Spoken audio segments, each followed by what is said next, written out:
नमस्कार, मैं हूँ भाग्यराज। आप सभी का स्वागत करता हूँ मेरे अपने यूट्यूब चैनल भाग्यराज सर में। और अभी हम लोग साइंस के भी पूरे 50 क्वेश्चन का डेली का सीरीज करेंगे, जिसमें साइंस के जो भी इम्पोर्टेंट है, जैसे फिजिक्स के न्यूमेरिकल हो गए, चाहे कुछ ऐसे क्वेश्चन जो हर बार रिपीटेड होते हैं, उस क्वेश्चन को हम ज़्यादा प्रेफरेंस देंगे। ठीक है ना? तो चलिए बिना किसी देरी के वीडियो को स्टार्ट करते हैं।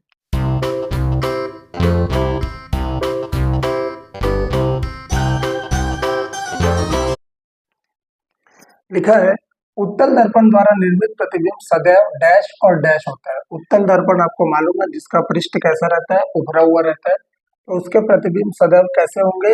आपके ऑप्शन है आभासी और उल्टे, आभासी और सीधा, वास्तविक और सीधा, वास्तविक और उल्टा। हमेशा जो इसका प्रतिबिंब बनता है वो आभासी और सीधा बनता है। उत्तल दर्पण के बारे में आपको बताना है, इसे अभिसारी दर्पण कहा जाता है कि अपसारी दर्पण कहा जाता है, ये आप मुझे कमेंट सेक्शन में बताएंगे। ठीक है ना? इंग्लिश में एक कॉन्वेक्स होता है और एक कॉन्केव होता है, आप आराम से देख के बता सकते हैं। क्लियर है? तो इससे दर्पण और लेंस से 2 से 3 क्वेश्चन आने की संभावना हमेशा रहती है। ठीक, निम्न में से कौन सा कथन सत्य है? दिया है, चुंबकीय क्षेत्र में परिमाण और दिशा दोनों होते हैं। और दूसरा बोला है, किसी विद्युत धारावाही लंबी परिनालिका के भीतर चुंबकीय क्षेत्र सभी बिंदुओं पर समान होता है। तो मुझे बताना है कि एक और दोनों सत्य है, कि केवल एक, कि केवल दो, और ना ही एक ना ही दो। तो इसका सही आंसर क्या होगा? दोनों के दोनों ये सत्य कथन है, क्योंकि चुंबकीय क्षेत्र का परिमाण और दिशा दोनों होता है, इसलिए चुंबकीय क्षेत्र एक सदिश राशि होता है। ऐसी किसी विद्युत धारावाही लंबी परिनालिका के सभी बिंदुओं पर विद्युत विभव क्या होता है? समान होता है, चुंबकीय क्षेत्र समान होता है। क्लियर? यदि चंद्रमा, ये बहुत इंपॉर्टेंट है, ये पूरे के पूरे जो क्वेश्चन है ना, सारे रेलवेज या DFCCIL या फिर RRC ग्रुप डी, ये सारे में पूछा हुआ है, इसलिए इसको बहुत अच्छे से करिएगा। यदि चंद्रमा पर वस्तु का भार 60 न्यूटन है, तब पृथ्वी की सतह पर उसका भार क्या होगा? आपके ऑप्शन है 300 न्यूटन, 360 न्यूटन, 15 न्यूटन या 10 न्यूटन। तो देखिए क्या होता है, चंद्रमा पर जो गुरुत्वाकर्षण बल होता है ना, पृथ्वी की तुलना में बहुत कम होता है। अगर किसी वस्तु का भार ना पृथ्वी पर, अगर किसी चंद्रमा पर किसी वस्तु का भार 60 न्यूटन है ना, तो पृथ्वी में इसका हमेशा 6 गुना होगा, 6 गुना ज्यादा होगा, मतलब 360। अगर यही क्वेश्चन ऐसा देता कि वस्तु का भार ना पृथ्वी पर 360 है, तो चंद्रमा पर क्या होगा? तो 360 को 6 से भाग देंगे। क्लियर है? तो इसका आंसर ये होगा। दर्पण, प्रिज्म और लेंस के परावर्तन अपवर्तन गुणों का उपयोग करके कई प्रकाशीय उपकरणों को बनाया गया है। इनमें से कौन एक प्रकाशीय उपकरण नहीं है?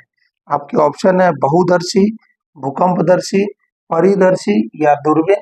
इनमें से कौन है जो एक प्रकाशीय यंत्र को नहीं समझता है? तो ये है भूकंपदर्शी। ये जो भूकंपदर्शी है ना, ये भूकंप के लिए यूज किया जाता है, आपको नाम से समझ आ रहा है। बाकी ये जितने हैं ना, सभी में परावर्तन और अपवर्तन के सिद्धांत से ही हम करते हैं। जैसे दूरबीन को दूर की चीजों को देखने के लिए, स्पष्ट रूप से देखने के लिए हम यहाँ पे यूज करते हैं। ऐसी ये सब चीजें आप देख सकते हैं। ठीक है ना? निम्न में से कौन सा कथन सही है?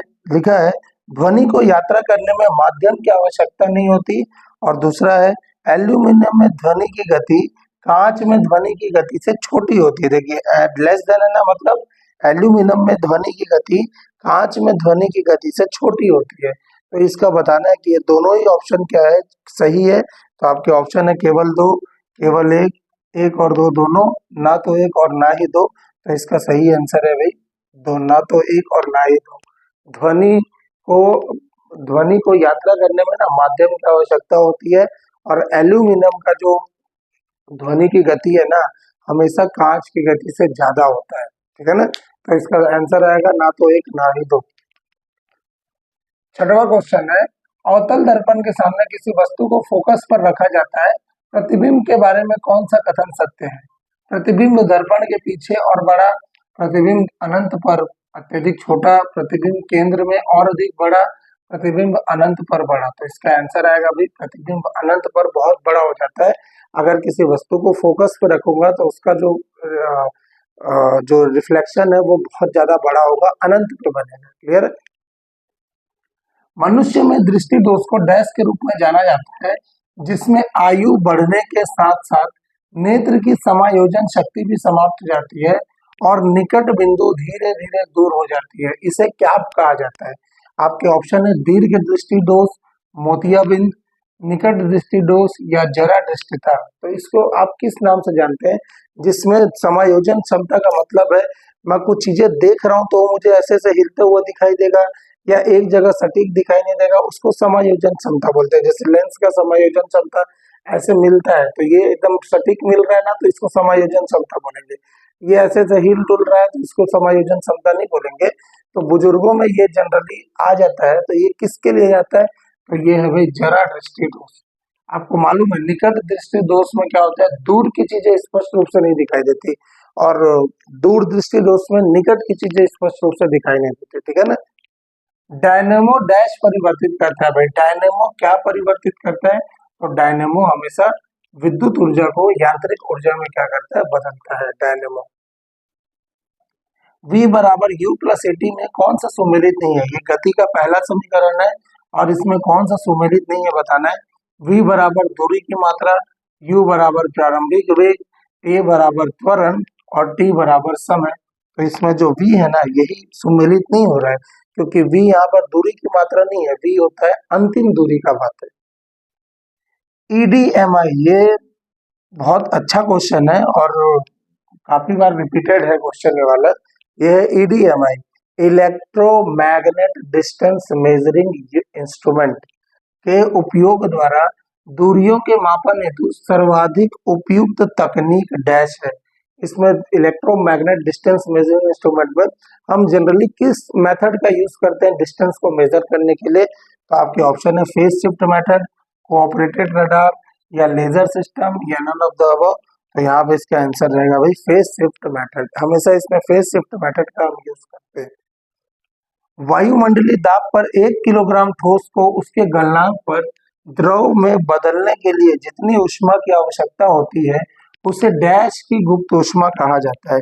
गुप्त ऊष्मा ये इससे भी क्वेश्चन बनता है, ध्यान रखिएगा भाई। ये संघनन, संलयन, ये सारे कंडेंसेशन क्या होता है, ये सब चीजें पूरा का पूरा आप पढ़ेंगे तो आपको समझ आएगा कि यही 1 किलोग्राम ठोस को उसके गलनांक पर ना द्रव में बदलने की प्रक्रिया हमेशा क्या रहता है? संघनन की गुप्त ऊष्मा कहलाती है। तो ये चीजें आपको ध्यान रखना है। ठीक है ना।